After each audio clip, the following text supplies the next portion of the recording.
Well, good afternoon. My name is Mike Snelly. I'm a faculty member here at Oklahoma State University in the Department of Horticulture and Landscape Architecture, and I'll serve as co-moderator today at the second installment of the Shackelford Lecture Series.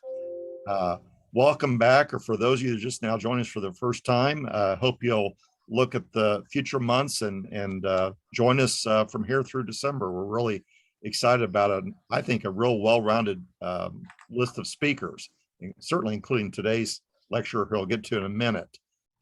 I want to thank a number of people that helped make this possible. It takes a lot of people behind the scenes. I don't have the capabilities, frankly, so I appreciate Donna Dollins, who's on with us today, Peter Harwell, Dwayne Hunter, and others that helped me not only live, but then also get the YouTube prepared. So yes, we keep in mind we have YouTubes for your colleagues that miss it today. They can watch Dr. Brumfield at 3 in the morning at their leisure within 3 to 4 weeks after her lecture today.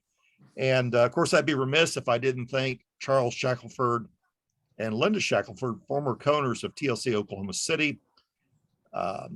Often enjoyed being in the top 100 retailers in the United States. I've said this many times, but if you think about how large our country is and the fact that Charles and Linda were in the top 100 every single year, I think at least the last 15 years, maybe longer, their careers, that really says something and helped put Oklahoma on the map. The neat thing about Charles and Linda, they have a family, they have hobbies, they have interests and diversions, yet they have shared their success with us, including underwriting this series we call the Shackelford Lecture Series. So thank you, Linda and Charles, if you're listening or if you hear us later on a YouTube. Feel free today, as you have questions for Dr. Brumfield, to throw them on the chat feature, and she will answer each and every one of them at the end of her talk. She also has the ability, I've already talked to her, that if she chooses to take a break, we'll take one.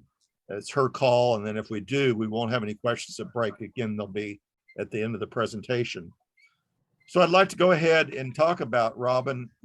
She has a really impressive bio, and I'm not going to read it in its entirety because you've probably already taken a look at it, but I would like to hit a few highlights. So Dr. Brumfield, as a professor at Rutgers, the State University of New Jersey, and has been the farm management extension specialist there since 1988. So she's got many years of experience under her belt, and those are the best people, and those are really the seasoned people that I've had lecture both last year and this year.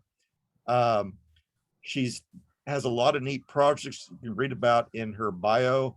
One that I'm kind of embarrassed I didn't know, Greenhouse Operations and Management, it's a standard textbook for us plant nerds. It was written by Paul Nelson, but Dr. Brumfield actually authored some of the chapters within that book. And so I'm gonna have to go back and look at the marketing business management chapters that Robin's behind. So that's kind of neat, small world. Also would like to congratulate her, and she's going to mention some of her award-winning programs, but I think she's going to talk about New Jersey's Annie's Project and then the International Suzanne's Project today, which she's helped to teach women farmers risk management skills. Of course, the title of her talk today is Empowering Women Farmers with Farm Management Training in Turkey in Central America. So without further ado, please help me welcome Dr. Robin Brumfield. Robin, I'll turn it over to you. Thank you. I'm trying to figure out how I get my PowerPoint up. I guess I can share a screen.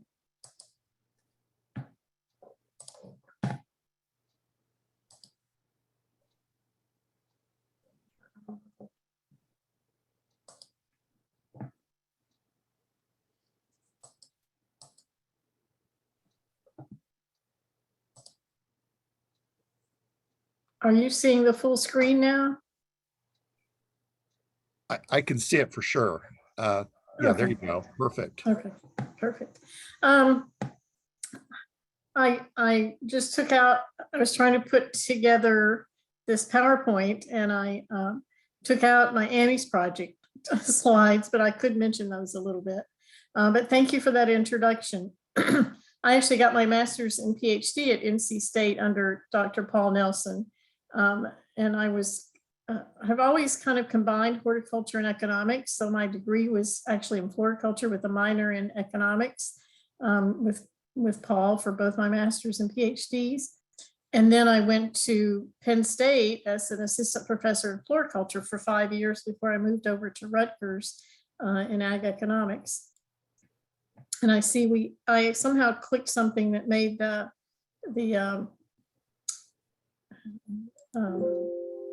those words come at the bottom there. I don't know how to get them off, but hopefully it's too distracting. But what I want to talk to you about today is my sort of the last 10, now 11-year passion of helping women farmers. We started Annie's Project in Turkey, in New Jersey in 2011. And then I was due for a sabbatical in 2011. So I took the concept to Turkey. I'm not sure if Oklahoma has Annie's Project. I should probably have checked that out first, but it's a project that was started with Ruth Hamilton at the University of Illinois, who was my cohort there, working in risk management. And women were considered a special group. So she got a grant to teach women farmers risk management, and it's kind of taken off throughout the whole country, and almost every state now has Annie's Project. It focuses on the 5 areas of farm risk identified by the USDA, which just so happen to be the same items you need to have in a business plan if you're a farmer. So it works very nicely in terms of farm management to teach people that training. And it was funded by the Risk Management Education Agency to encourage farmers to buy crop insurance, but to also deal with the other risks that they face in agriculture. So I had decided to go to Turkey for my sabbatical, and I thought, well, I'll just take Annie's Project there. And to give you some background on why Turkey, I was married to a Turk, no longer, we actually get along, but my daughter is half Turkish. And so if you remember, after 9/11, there was a lot of anti-Muslim sentiment. And I thought, well, we won't hate each other as much up close. So I wanted to take this idea to the women farmers in Turkey. And when I was married to Bülent, we went to Turkey every summer, and I actually got along quite well with my in-laws. But I noticed that because Turkey's a middle-income country and they're trying to move to be the first world country, they kind of look down on agriculture. And even the people that are in agriculture don't seem to want to be in it. The farmers want to send their kids to school so they can get out of it. And I found that to be quite sad, because if you ever get a chance to travel to Turkey, they still actually have very delicious food. Not as many McDonald's and things as you see here, although unfortunately I think that's going to come. And so the entire region of Turkey produces a lot of greenhouse vegetables. And when I was married to Bülent, I wanted to take a sabbatical. So I wrote to all the agricultural colleges I could find in Turkey, and that was before everything was on the internet all long. I didn't get any response. But then 2 years later, Burhan Özkan, who was the professor at Antalya at Akdeniz University, found my letter in the file and got in touch with me. So when we went to Turkey, we connected, I think, in the mid-90s. And he always said, if you ever want a sabbatical, you can always come to Turkey. So those two things were in my mind, is, I can always go there. And I have this Annie's Project idea. So that was how this idea was born, kind of naively. So Akdeniz University is in Antalya, and that's also a province of Turkey. And agriculture is big in all of Turkey. In Antalya, it employs about 1 in 4 people. They have a lot of diverse kind of agriculture, but we focus mostly on greenhouse tomato production. And they have a lot of small scale, fairly low tech farms because it's Mediterranean climate, so they don't need the high tech greenhouses that you need in the Netherlands and northern US. So we took the idea and it became renamed Suzanne's Project after my daughter, Suzanne, because it turned out the people that founded Annie's Project had tried to take Annie's Project to Afghanistan, didn't have any contacts there, and it was a failure. So they were very leery of taking the idea overseas, and they didn't want me to use the name. So I said, okay, fine, business management. So we asked the women farmers to come up with a name, and they decided, since my daughter was young and that was what brought me there, that we wanted to look forward. Annie's project is actually named after Ruth Hamilton's mother, Annie. So we're looking at the future generations by this name. And I really wanted to teach women farmers that they're running businesses and it's something that they should be proud of. So that's sort of how it was born. As you know, in most of agriculture, we have moved from a market, we've moved to a market-driven economy from a production-driven economy. When I was starting out at NC State and going around and interviewing greenhouses and looking at cost of production, they were all polite to me, but for the most part, you could grow anything you wanted, sell it and make a profit. That's not true anymore. Now the farmers have to identify a market need and then they grow a product that satisfies that need and be able to sell it at a price that's profitable and return the profit to their business. So actually my combination of horticulture and economics has become more popular in recent years than it was in my early days of working in this area. So if you look at Turkish women, they spend more hours of unpaid labor per day than any other country. So they end up burdened with all the childcare, the cooking, and especially in rural areas where they don't have servants. My ex-husband's family were fairly well-to-do Turks.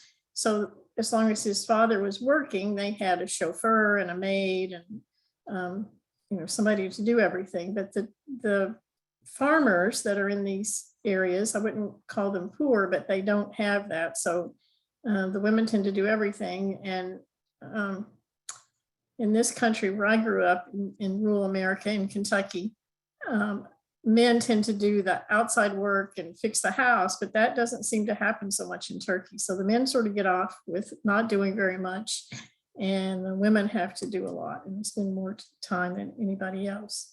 So in the farm, they're pretty much equal partners. They both spend about 3 hours a day on average in this survey that was done by my colleagues at Okstate University. They spend about 3 hours a day on the farm, but then women work 6 hours a day doing other activities, and men work only 30 minutes a day on other activities. So you see, women are bearing the burden of the household labor. In terms of education, women tend to be less educated than men. They tend to be less literate. They don't spend as much, they don't get as much information from extension. In fact, when we were in Antalya, nobody had been teaching anybody farm management through extension. So, and also women in terms of just jobs are paid less than men. And we found some of the women that took our courses were running greenhouses, and they said they could actually probably make more money going and working in the tourism industry. Again, this was before COVID. But they like the fact that agriculture, it's that ag lifestyle. They get to be with their children all day. And another thing I noticed about Turkey, I actually took some students abroad on a work study program, and we stayed in a little farming village, and the farms are all kind of centered.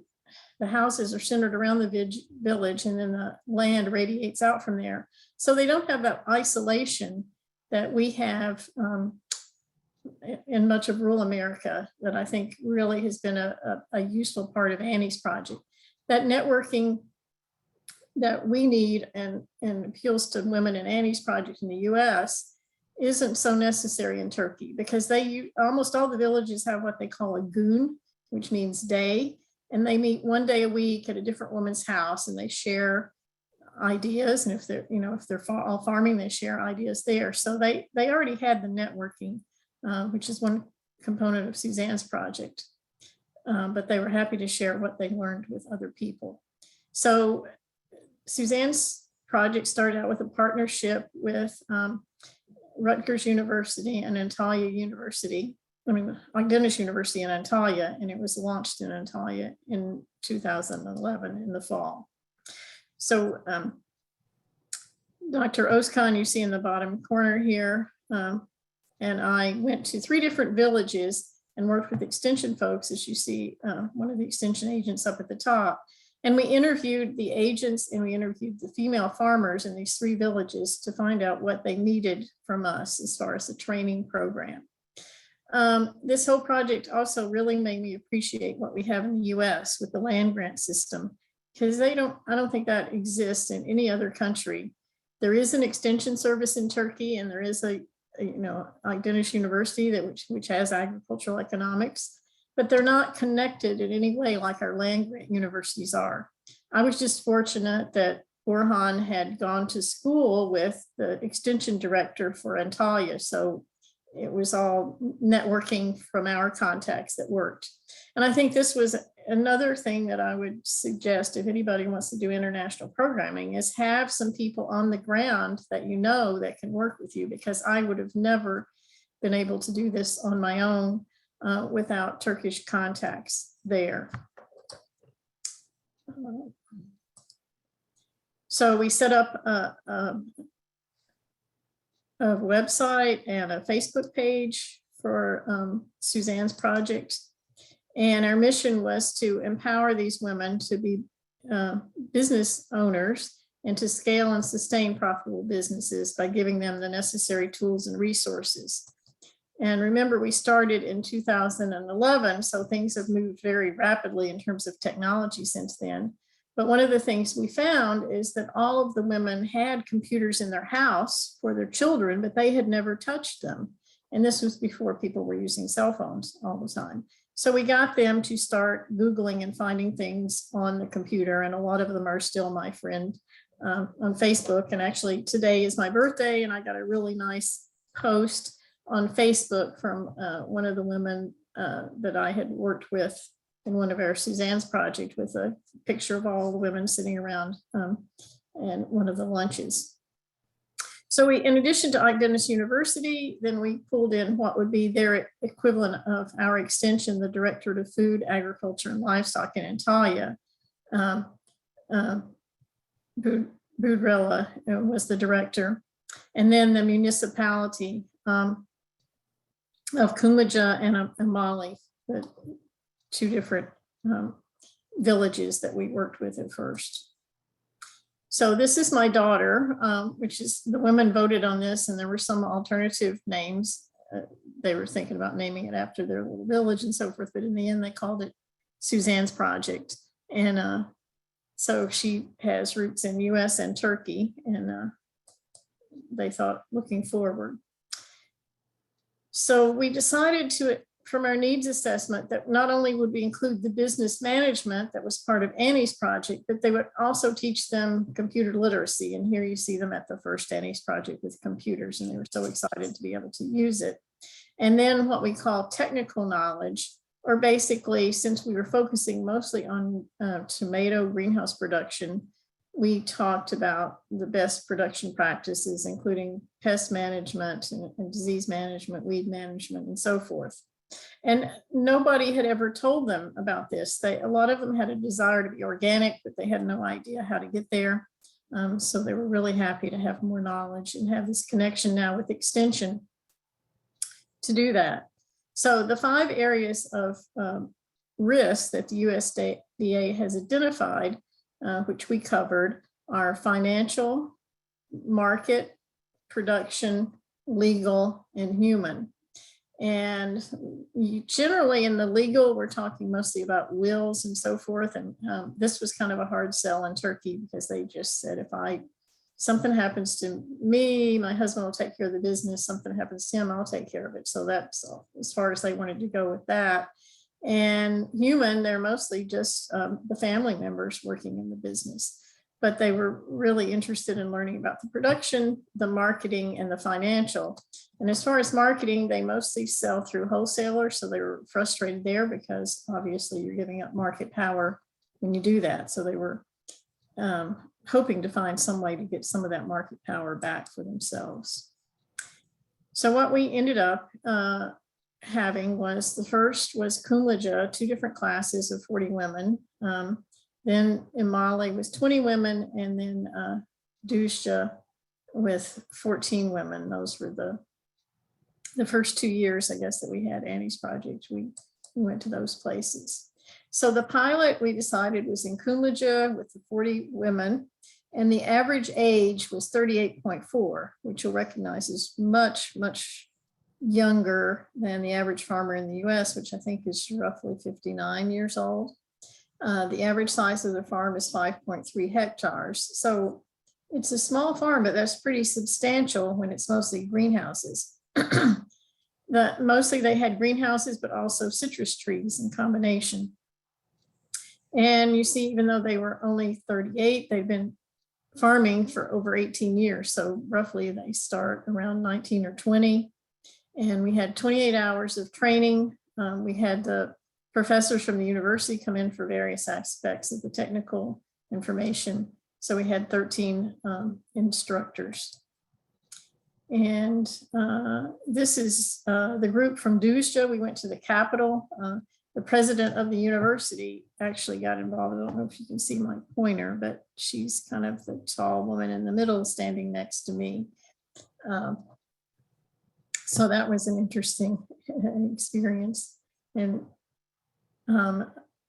Mike was mentioning about Turkish women having power. You don't see many presidents of universities in the US being female, but this university did have a female as the president, the rector, they call it.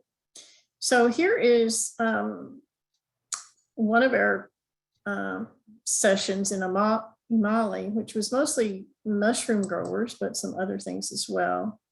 And again, the average age is dropping even lower in this particular location, 32 years of age, 16.9 hectares. It was a little bit more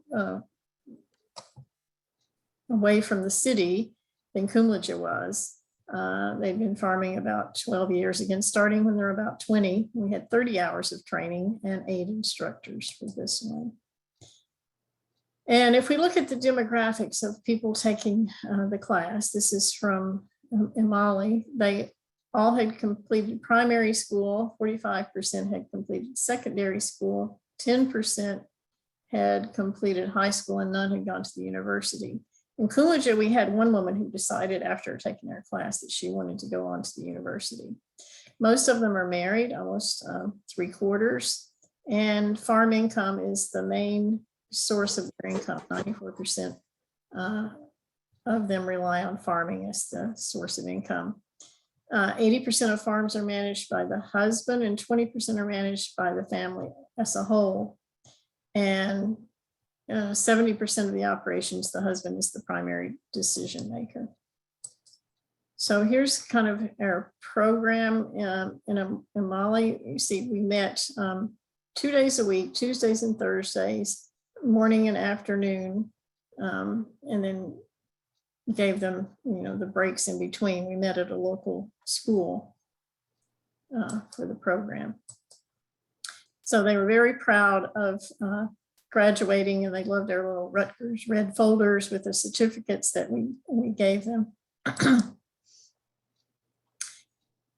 As I said, it's we based this on risk management, but the areas, those topics also are part of what goes into your business plan. So the goal was to have them finish a business plan by the end of the class.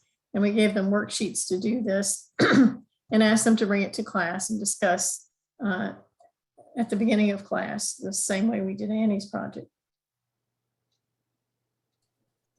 And amazingly enough, one of the most popular areas was coming up with the mission statement. And I don't know if they've gotten smarter or if I've gotten better at teaching it, but this was almost the most difficult part to get across to them at first, that your mission statement isn't just I grow tomatoes, but put the customer in there. Why are you growing tomatoes? Why should I buy tomatoes from you? Why are your tomatoes the best? And I remember the one woman that decided to go to college. I'll always remember her mission statement. She said, growing healthy food for healthy people. She really wanted to be more sustainable. They also came up with goals, business description is fairly easy, the production plan, the marketing plan, financial plan, and executive summary. Like I said, the management plan and estate plan are a little bit of a tougher sale in Turkey because The management is just them and their husbands. And the estate plan, they don't really want to talk about that very much. And even the professors think they thought I was crazy. So, but we made definitely progress in the other areas. And the main thing I wanted to do was just empower them and let them know that they are businesswomen, and that's really important. And perhaps consider having educated farmers come back home rather than just send them off somewhere else from the farm. So we started this in October and November 2011 with 40 Turkish women farmers. They went 3 times a week at the elementary school. We kind of divided it into citrus producers and greenhouse producers. The citrus growers met in the morning and the greenhouse ones in the afternoon. And as I said before, their average age is 38, mostly married, and they have cash farm sales less than 50,000 per year. And I think this might be lira, I'm sorry. The lira was closer to $1 back then, but the lira has really dropped in the last actually few months. I think you may have heard about that on the news. But they do make enough to be able to send their children to college, so that's great. So we did these face-to-face interviews about 1.5 years after the course was completed to find out what were the impacts on the participants. And a colleague of mine, Jenny Carlio, was asked to go speak in Turkey as well as me. And so we got together and visited these women and interviewed them after we had been away for a while.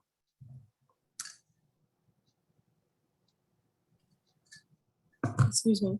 So we had 4 open-ended questions that we asked them related to personal empowerment, changes on their and impacts on their crop production, their business management,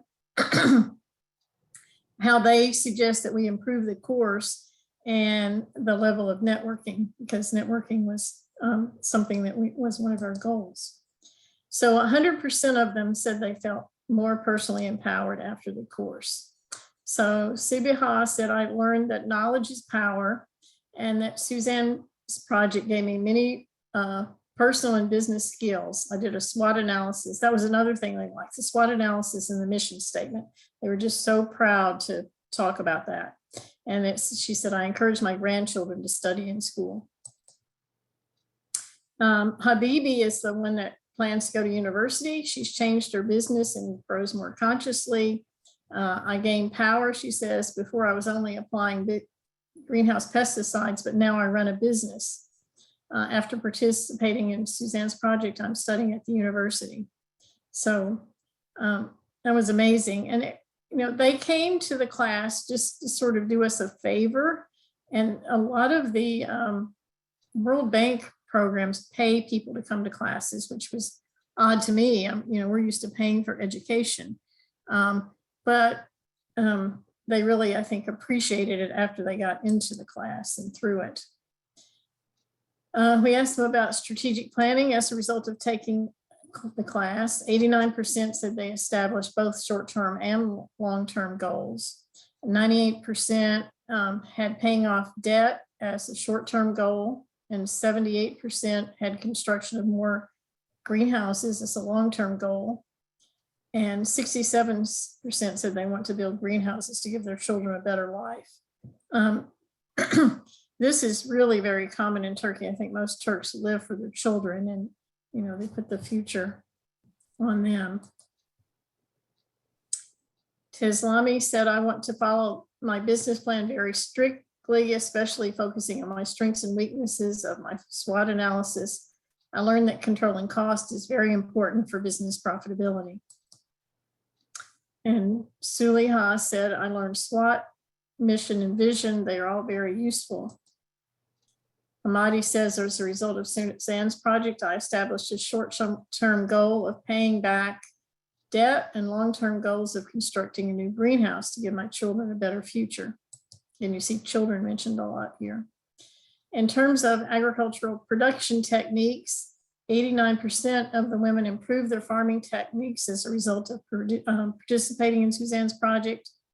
The type of changes they made were mostly related to fertilization, insect and disease control. No one had told them before, how much pesticide to spray and so forth, so they were happy to learn that. Imani said that I'll be more hygienic in my production and conduct a soil analysis, and I'll use everything I learned, especially my mission statement, to focus on customers' needs and expectations. Nihal said, I improved my farming techniques. I now test my soil and irrigation water. I changed my fertilization and spraying by reducing chemicals and growing more consciously. Notice several of them mentioned growing consciously. I improved my business management practices by keeping records and doing cost accounting. I know all about records and what they mean. I now have a 5-year plan and was not expecting the prices to be so low. So again, they haven't quite figured out how to manage the prices because most of them go through a broker. In terms of business management, 100% of them say they changed or are planning to change their business management practices as a result of participating in Suzanne's project. And these practices vary quite a bit from one woman to the next. Excuse me, my asthma seems to be kicking up today. Sachek said, I have more confidence in myself and would like to participate in similar courses. I learned that the orientation of my greenhouse should be north-south instead of east-west. I'm planning to invest 10,000 Turkish lira next year to correct this problem.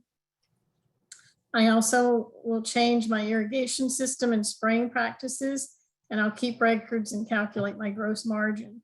So they really just sucked in the knowledge that we gave them and put it to work. So it was so rewarding to hear these things.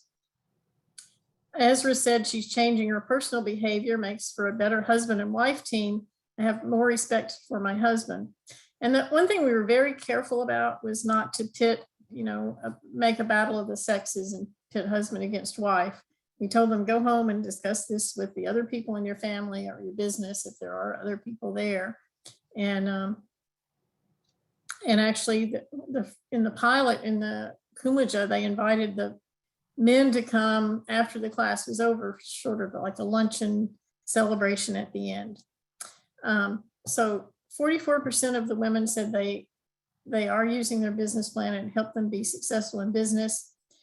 22% did not use their business plan, but they plan to do it in the future. So kind of like here, but people mostly go to our extension meetings to get their pesticide credits, and we have to sneak in the business, but I was amazed at how much they are applying it.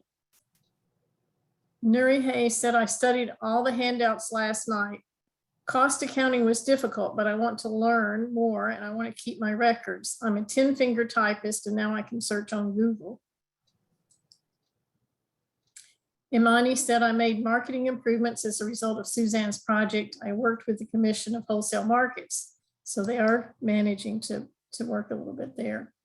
Again, networking, I found, wasn't as critical in Turkey as it is in the US, just because they already do a lot of networking, and Turks are very social. They seem to really value friendships and interactions, I think more so than we do in the US. It's something we could learn from them. But 89% said that the networking aspect of Suzanne's project was important to them. It gave them a sense of camaraderie with other women and more confidence in their own abilities. So they could network as now business people instead of just, the neighborhood getting together with other women. Hatice said, I want to follow my mission and produce profitable tomatoes for myself and healthy tomatoes for my consumers. I'm more conscious and aware of what is going on around me. My neighbors are very curious about what we are learning, and I tell them at every opportunity. And she's very proudly there with her husband, teaching him what she knew, and he's very supportive of her. So we were very successful, I think, in not creating more tension between the sexes. AC said that she's sharing ideas and practices, and that's very important. And we asked them, do you think this should be limited to just women, or should we open it up to men? And 100% of them said it should be women only, but they think that there needs to be similar training for men. And as I said, there hasn't been a lot of farm management training for anybody through the Extension Service in Turkey, but hopefully that is changing now. Patty says, I liked all parts of Suzanne's project. There's a big demand for women for all type of education. We learn things about her that our husbands don't know, because nobody's teaching them about business plans.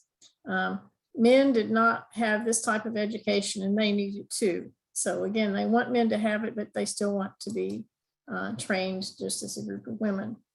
Would you recommend Suzanne's project? And 100% said they would to other farmers, and 100% said they would take more courses if they were offered in the future. Fatma said, I actually couldn't participate in all days of the course. I went only for 2 days, but I wish I could have attended all of the classes. My friends are telling me it was very useful. If there's another course, I will participate. It would be easier if the classes were offered in the evening. I prefer Friday evening, and if possible in May. So they're getting assertive, which is good. We asked how we could improve the course. 100% said they would take more classes and recommend Suzanne's project to other women. 56% thought the course should be longer. And this is a struggle we're having even in trying to put Andy's project here. You know, if we make it really long, people don't sign up, but once they're taking it, they say we should have had it longer. So that's kind of a dilemma. 22% said they would prefer evening classes. We end up doing evening classes mostly for Annie's project in New Jersey, because sometimes women have other jobs, and also if they are farming, they're busy with the farm in the daytime. So we found that seems to be the best time. The specific areas where they'd like more training: computer, technical topics, and cost accounting. So it's pretty much in every area. And Razia says the course was not long enough. It was too fast and too much information. Again, we sort of have this same complaint at Rutgers. Course hours were not enough, and some parts should be given in more detail with hands-on learning. We should do all homework step by step, because we've never heard some of these things in our life before. The course should be in the evenings from 6 to 9, have the course one day, then no course the next day. And we did not understand cost accounting. So the implications, we're hoping that we're changing minds, because in an industrialized middle income country like Turkey, farming can be looked on as backward and something farmers don't want to pass on to their children. But educating farmers can make them realize that farming is a profession to be proud of, since people cannot eat unless somebody grows the food. Strengthening families. Again, this is Habibi, and you see her, he was going to college now, actually. I guess she must be finished by now. And her husband, very supportive of her. Empowering women doesn't disempower men. Suzanne's project strengthened not only women's self-esteem, but it strengthens the family. Women's participation in the course appeared to improve her husband's support, as opposed to alienating him or driving a wedge in their relationship. Again, we were very conscious of that and worked very hard to make that happen. Recruiting participants. As I said, the women were not hungry for knowledge before the training, but once they were exposed to learning about these topics, they are hungry now for more education.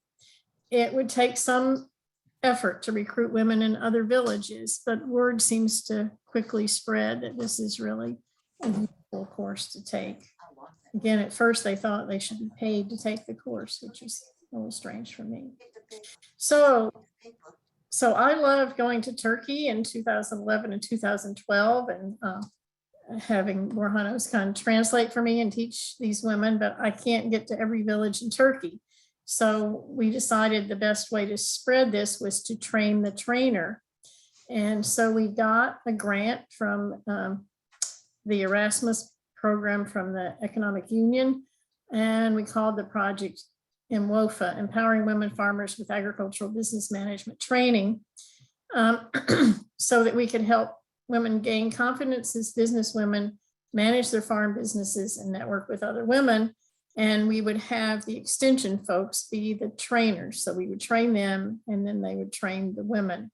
And so this was a partnership between Turkey, the US, Spain, and Germany. And we had all this information in all the different languages. So we trained extension agents who then trained women in Corcatelli and Kebsa in July 2017. So these are the results. This woman in the left-hand side of the picture is a county agent that we met way back when we first were doing the needs assessment. And she's my Facebook friend now too. And is amazingly always doing these wonderful training programs for women farmers particularly. So she sort of led this one training. And here's the demographics. Again, the mean age around 37 years. A few a bit older, a few a bit younger. And so if you break that down to generations, not too many baby boomers, which is mostly what we see in production sessions in the US, a lot of Gen X's and some 35% of millennials. So the Gen Xers are the bulk of what we saw in the training programs there so far. The relationship status, 71% are married, 26% single, and 3% widowed. And about 12 years of farming for the people she taught. This family size is about 4.5, so mom, dad, and 2.5 children. Gross income, mostly less than 50,000 Turkish lira, but a few with some more than that. And again, profit less than 50,000 Turkish lira for the most part. Highest level of education. You see, this is a few years later, 2017. So we are getting people actually going to the university now. And, but you see there's some that are in this class that were illiterate. I don't think we had any illiterate ones in the first classes that we had. What do you feel was the most useful part of the program? Interestingly, management by almost half was the most useful, they said. Management and technical, computers, all of them. So they liked the course.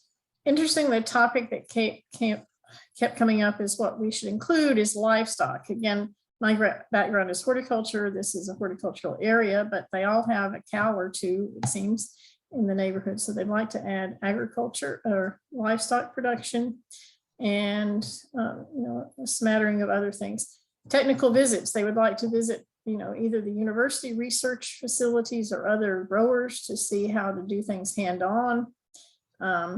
So I think that's one of the things that we could add. And then that tends to be a mushroom area. So they want specific information on mushroom production and a few other crops. Again, what would you change about the program? The main thing is technical visits, going and touring other greenhouses and make the course a little bit longer. Okay, what changes have you made as a result of taking the AMOFA classes? The main thing is record keeping. Of course, by now, most people are already on social media and computers, so that wasn't the big push that they were so happy to have back in 2011. So that's good that they are moving forward. And what changes do they plan to make? Number one is, again, record keeping, but there is making a business plan, biological production, managing their farm, and clean production practices and so forth. Other comments, they want to attend more classes and technical visits. And we gave them an open-ended class. Now, just a little bit switching to South America, I don't have nearly as many pictures here, but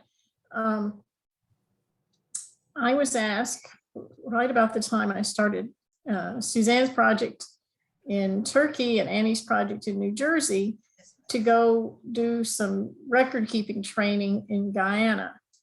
And so worked with a really wonderful Farmer to Farmer Partners of America staffer, Kelvin Craig in Guyana.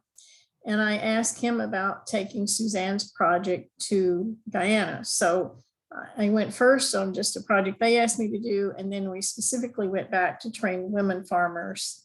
I think it was the next year. And Kelvin had started this shade house green vegetable production and marketing project in Guyana. It was launched in 2010 in response to floods and heavy saturated coastal soils. They wanted to improve the welfare of households by either having them create a self-employment venture for themselves, selling crops that people are used to eating in that country, or just grow home-based vegetables for their own personal consumption. So they wanted to improve the welfare of people living there. It's a fairly poor country. It was funded by the Multilateral Investment Fund of the Inter-American Development Bank and implemented by Partners of Americas and the Caribbean Self-Reliance International. So that's a mouthful there. And started in 2010, and by 2013, they had 57 shade house producers established in their region. So in 2013, we had 7 shade house growers that came to a Suzanne's project in Guyana. And we had 4 sessions on business management, 1 on computer skills and 1 on the technical topics. They pretty much were getting the technical topics already through the shade house project, so we didn't focus on that quite so much for them.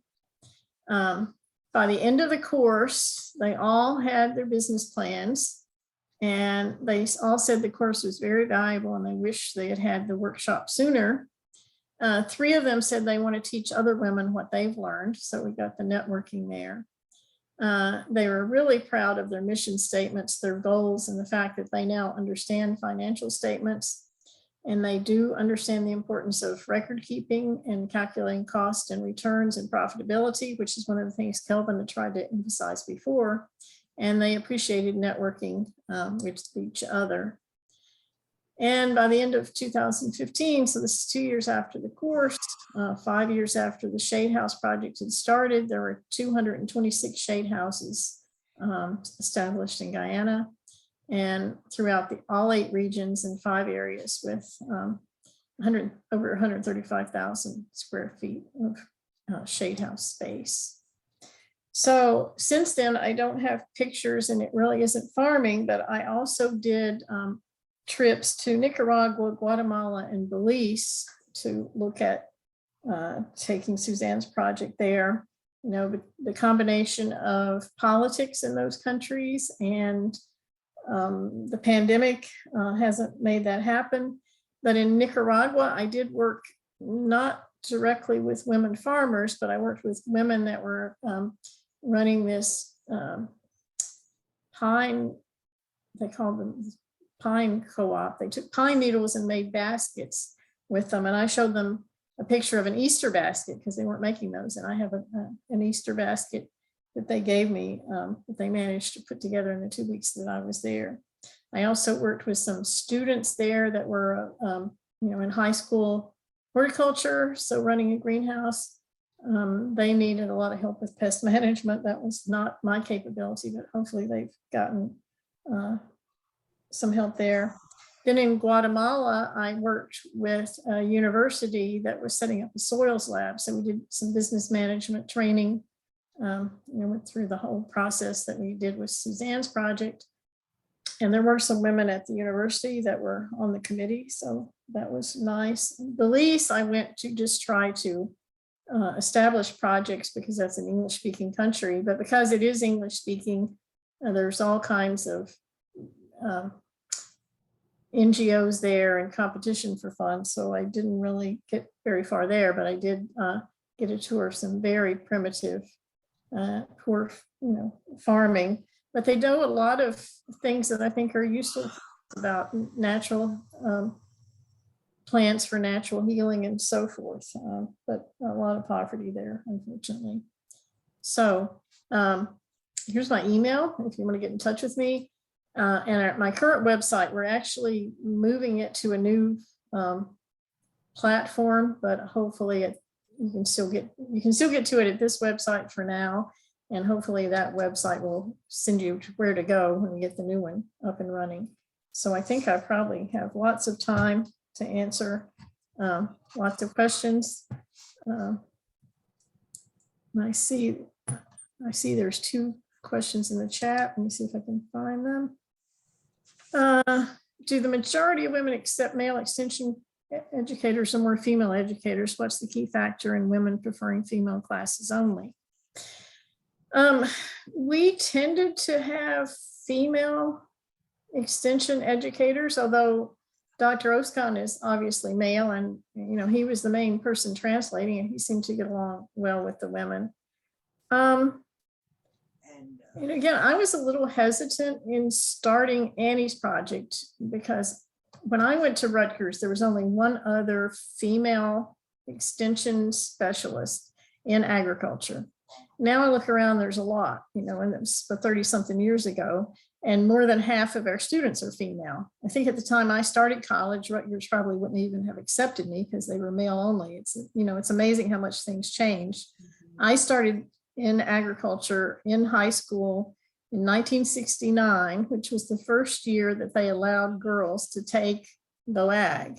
And luckily I was in Kentucky, and the BOAG teacher had come to our grade school and encouraged people to take this course called Careers in Ag or something like that. And he had a greenhouse at the high school, and I just fell in love with it. I always kind of wanted to be a farmer, lived in the country, but my parents weren't farmers. My grandfather was.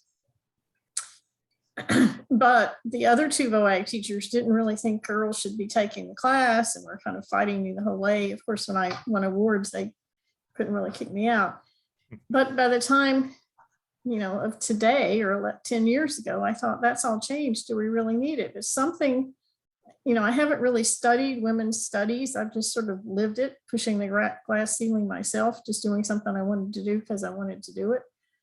So I'm not quite sure why women still want to network, but with each other. But when we started Annie's project in New Jersey, I've always been a nerd teaching numbers, cost accounting, things that put most people to sleep.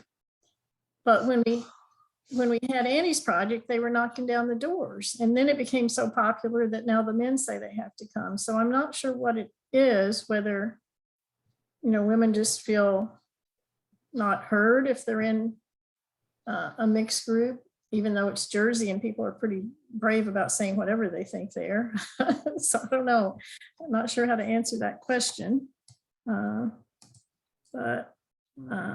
Okay, so that was, if you have follow-up questions, I can try to answer it. Any questions for Robin? Donna, help me make sure I'm not overlooking anything, please. I guess let's see. Robin, Mike Snell here, as we're waiting for more questions, as COVID starts to lift and there's the reality that we'll get to travel again, hopefully in the foreseeable future. What's on your list of either geographically or topically that you'd love to tackle on the international level that you? Well, we kind of touched on this before. So I started both New Jersey Annie's project and Suzanne's project in 2011. So last year was the 10th anniversary for both. So we ended up having a 3-hour online workshop that was very well received in New Jersey to celebrate. We haven't really been able to do anything in Turkey because I suggested online and they felt like, well, yeah, women aren't going to Zoom from their house. I guess professors are Zooming, but they didn't think that women were Zooming. So we need to go there in person. In addition, politics are a little crazy in Turkey at the moment. But I would like to go do, actually, there's already a village that wants us to come do the 10th anniversary celebration. It's doing it a year late, but they did the Summer Olympics late. So I guess it would be like that. So possibly getting there this year. I had hoped to go back to Nicaragua and do an Annie's project, but then the politics also went south there as well. So, which was quite a shame because they were just opening up an an ecotourism market. And, you know, it's a shame that just after I left, there was all this violence in the street and so forth. Kind of right after the last time I was in Turkey, there was the coup. So it seems like everywhere I go, there's some kind of tragedy afterwards, and I managed to leave unscathed. So, but the exciting thing in New Jersey is National Annie's Project has what they call phase 2. So the first part of Annie's Project is basic business management training for like 6 nights, roughly 18 hours. So we're doing next month actually, and I'm part of the training. And my expertise is really finance and cost accounting, things like that. So we're doing a know your numbers, know your options for the Northeast, but it's online, so anybody can join. I mean, we're doing Northeast examples, but the information is useful for anybody. So we're offering 2 options, one Tuesday evenings, every Tuesday evening in March from 6:30 to 8:30, or Friday morning, I think it's, or Friday at noon from 12 to 2. Those are the options. And I also just got funded with a full-blown Annie's Project online. So that, of course, can be available for anybody in the country as well. I started teaching undergraduate courses online right before the pandemic and found that I really, really like it. And I did sort of the more traditional online course where you just, you know, everything's typed. It isn't just Zoom and talk.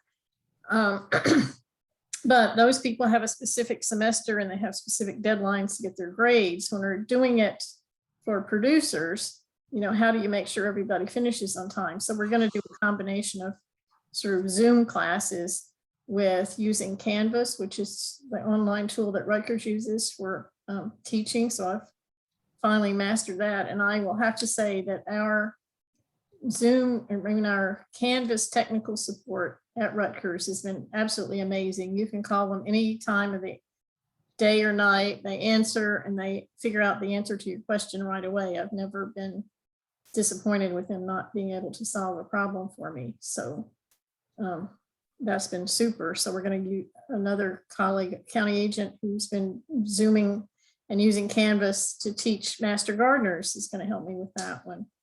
So that's the online. And as you know, ISHS is in France this year, so I'm hoping that won't get canceled and I will go.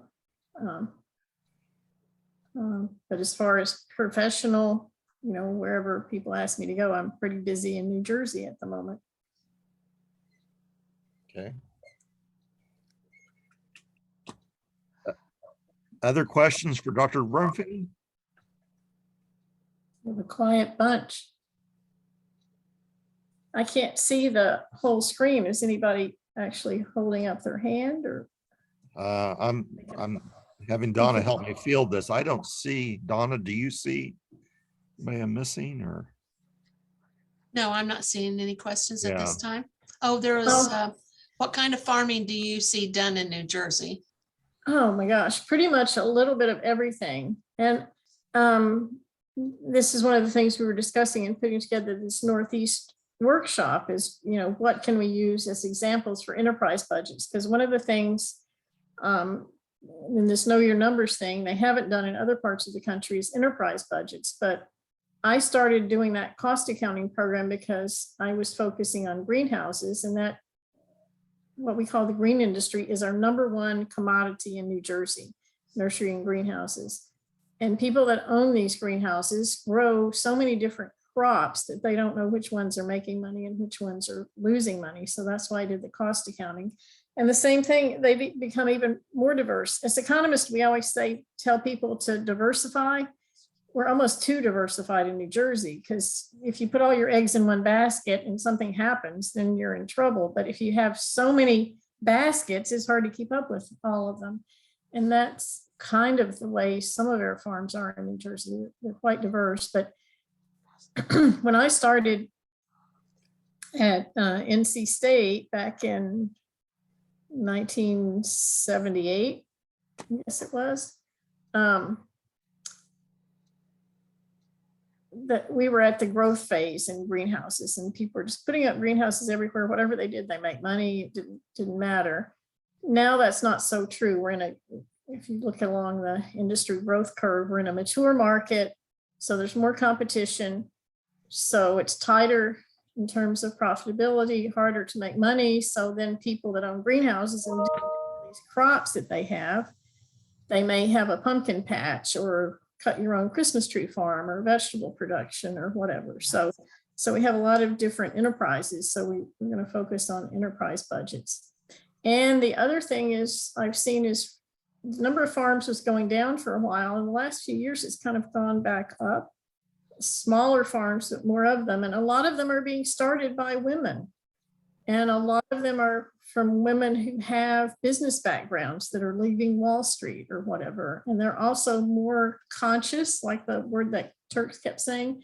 They want to be sustainable or organic, or they really care about the planet, want to make a difference in the world, maybe want the lifestyle for their families. So it's really changed from the typical grower that I saw in the beginning of my career who wanted to grow things, who wanted to be outside, or wanted to grow plants, didn't care about the business, didn't really want to sit at a desk, and didn't have to, for the most part, to make money. Now that's changed. You've got to have that business savvy to be able to make money.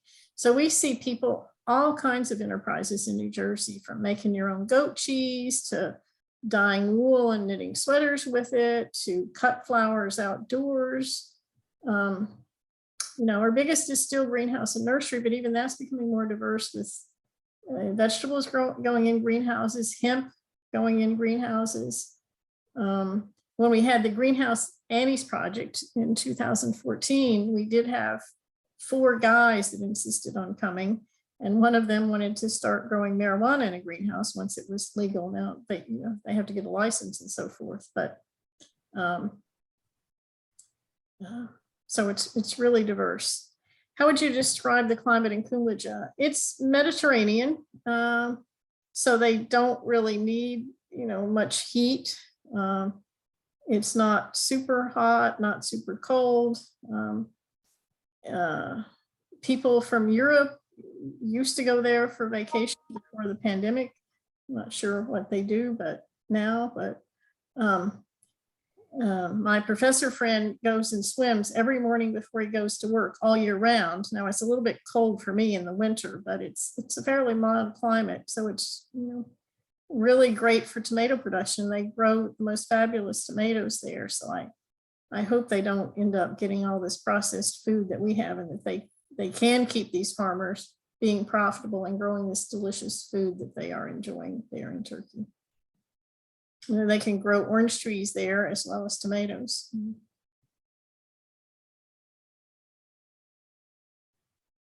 Robin, I have a question for you. You mentioned Annie's project online.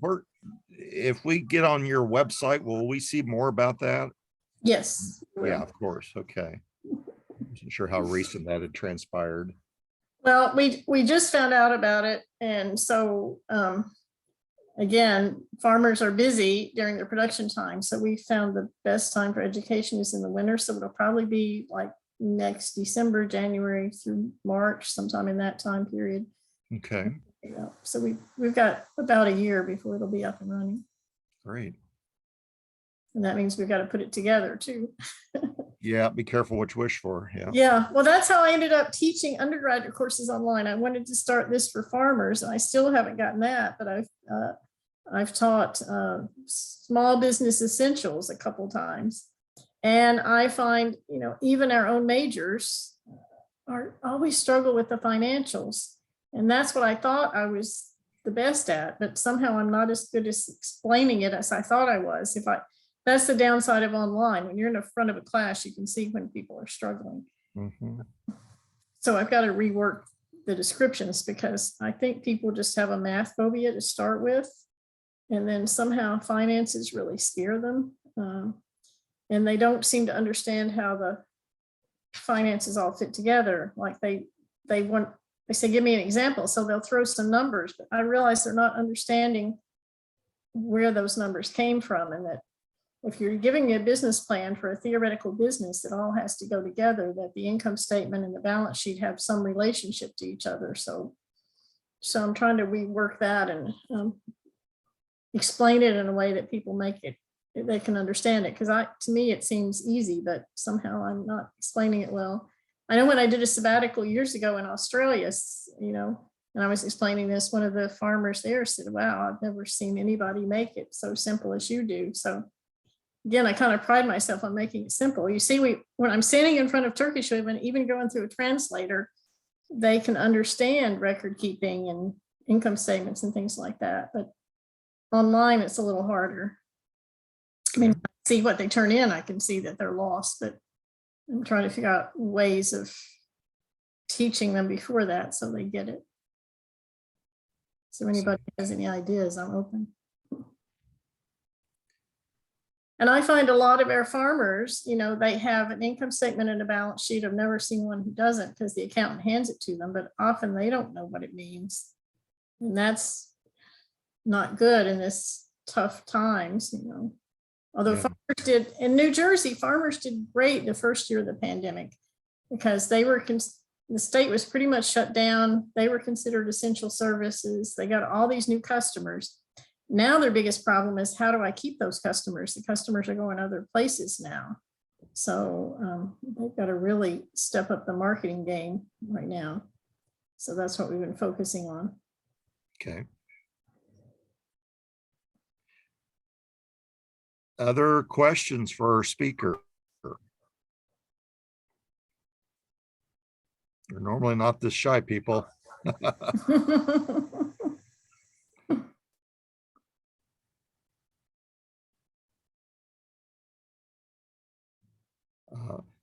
You said you were going to get bad weather. Have you noticed growth in the local movement in the work you do? Absolutely. Especially, in 2020. I don't know if people are holding on to that, but, farmers were heroes there at first. We at first were scared that we were going to lose customers. Then, as long as they figured out how to sell online and have this contactless sales, it worked. New Jersey is the most populated state in the US. And so we have high land cost, high labor costs, high regulations, but we're also right in the middle of the biggest consumer market in the country, sort of halfway between New York City and Philly. And with all these high income customers who think, farming is really cool and don't know anything about it really. So, and a lot of them are like my daughter, who all of a sudden, she lost her job, came live with me, and then during the pandemic, and all of a sudden wanted to grow things that she never wanted to do when she was young. So I think, there's a movement for millennials wanting to grow food and also grow green plants. It's almost like the hippie revival again. When I was young, plants are pretty popular and in. I hope they stay that way, when people start going back to work and go to other places, because that's the complaint we're hearing, is that growers are losing their customers because now they can go other places. But they did online contactless pickup, and people would drive to the farms and have their stuff put in their trunk. And that's one of the advantages we have in New Jersey. Traditionally, women have always been in agriculture. I was just talking to the new chair of the ag committee in our local legislature, his staff, and they were saying, well, women are new to agriculture. I said, no, they're the ones that invented agriculture. Back when there were hunters and gatherers, it was women that were the gatherers, and then they started cultivating so they didn't have to gather. So women are actually the ones who came up with agriculture, and somehow we lost recognition. But I think women have always been involved, and even in these Turkish families, the women are pretty integral. They work 3 hours a day in the farm just like the men, but yet they tend to give the credit to the men in that survey. And also, when I first started Rutgers, and I was young then, because that was about 33 years ago, there was an old guy who I really liked who came to Rutgers because he had retired from the Rockefeller Foundation, I believe it was, and he had done a lot of international work. So I don't remember how old he was, but this was 30 years ago when he had already retired. And his PhD thesis found that the reasons farms fail when he was a young guy was when the woman dies. So women have always been integral to the farm, a key component in the farm, and they tend to do the record keeping, and they also tend to do the marketing. So in New Jersey, when we kind of went with this big direct marketing movement, 30 years ago or so, and organic, it was women that led that. The men were doing the production and the technical stuff, but the women were the marketers, the direct to consumer, because that's the advantage we have is the market being close to us. And so if you can direct market, you can capture more of that consumer dollar. So we have a lot of direct marketing of all different kinds of things. In New Jersey, we have agri-entertainment, just very diverse, but it's amazing how clever our farmers are and the things that they come up with to be able to keep farming and stay in business. Equine is another big area in the state, in all different kinds, and for a while that wasn't quite considered agriculture, so there's some issues there. But yeah, local has been big. Hopefully we can keep it that way. Of course, there's not a real definition of what local is, but if you can get people to come to your farm and you're a farmer, that's great.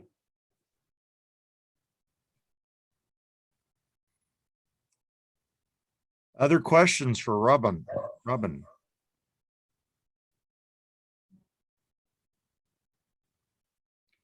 We so appreciate your time today and look forward to staying in touch with you, and we'll have to get caught up on what you're doing with Annie's project currently. And I look forward to seeing you, of course, later this year. Hopefully we're going to cross paths at meetings and stay in touch. And we appreciate. Let me know what you need for that meeting. I think you had an abstract or something that you were going to. Absolutely. I'm going to be writing you by this weekend, but okay. And Robin, you've really gotten me motivated. Pre-COVID, we were doing a global horticulture workshop every other year. And so maybe if all the stars align, we will physically jet you to Oklahoma at some point in time, and we can all meet you personally and further pick your mind. But until then, we appreciate you. Again, we'll have a YouTube of your award-winning lecture here in a couple, 3 weeks. And on that note, I just want to thank everybody for tuning in. Stay in touch. And we're going to hear from Bill Ferris in March. So that's coming up in just a few weeks. So that would be great. I think the last time I was in Oklahoma live was back in the 70s, because I was on the winning land judging team. Okay. In Oklahoma. Okay. So, well, then you're overdue to get back up here. That'd be great. I guess. Absolutely. Almost 50 years, I guess. It's about. Well, thanks again. And I think at this point, we'll go ahead and close out and talk to everybody soon. Okay. Have a great day, everybody. Appreciate you. Thanks, everybody. Bye-bye. Yeah. Somebody says, how do we save the American farms? I think with, the ingenuity of the farmers and at least in New Jersey, I think it's more direct marketing. I don't know if that's a solution for everybody, but we do have to appreciate the farmer, I think. Robin, now I'm a little jealous. I just said you gave a fabulous presentation, which I agree. I actually agree with that. So you deserve that compliment. Okay. Thank you, everybody. Thank you, everybody. Have a great day. Bye-bye. Bye-bye.